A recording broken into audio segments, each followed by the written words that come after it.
ഇതാണ് മിനി ജലവൈദ്യുത നിലയം. ഇതിന്റെ പ്രവർത്തനം എങ്ങനെയാണെന്ന് നോക്കാം. ഒരു മിനി ജലവൈദ്യുത നിലയം വ്യത്യസ്ത ഉയരങ്ങളിൽ രണ്ട് പോയിന്റുകൾ തമ്മിലുള്ള ഉയരത്തിലെ വ്യത്യാസം പ്രയോജനപ്പെടുത്തി ജലത്തിൽ സംഭരിച്ചിരുന്ന ഊർജ്ജത്തെ വൈദ്യുതിയാക്കി മാറ്റുന്നു.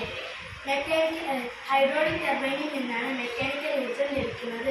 അത് ഒരു ജനറേറ്ററിന്റെ സഹായത്തോടെ വൈദ്യുതോർജ്ജമായി മാറ്റുന്നു. അണകെട്ടി നിർത്തിയ ജലത്തിന്റെ ഊർജ്ജം ഉപയോഗിച്ചാണ് മിനി ജലവൈദ്യുത നിലയങ്ങളിൽ വൈദ്യുതി ഉൽപ്പാദിപ്പിക്കുന്നത്. ഉയരത്തിൽ അണകെട്ടി നിർത്തിയ ജലം വളരെ താഴ്ചയിൽ സ്ഥാപിച്ചിരിക്കുന്ന ടർബൈനിലേക്ക് പെൻസ്റ്റോക്ക് എന്നറിയപ്പെടുന്ന പൈപ്പിലൂടെ എത്തിക്കുന്നു. പിന്നീട് അത് ഒരു ജനറേറ്ററിന്റെ സഹായത്തോടെ വൈദ്യുതിയാക്കി മാറ്റുന്നു. അത് പവർ ഹൗസിൽ ശേഖരിച്ചു വെച്ച് ആവശ്യാനുസരണം മൂലം വീടുകളിലേക്ക്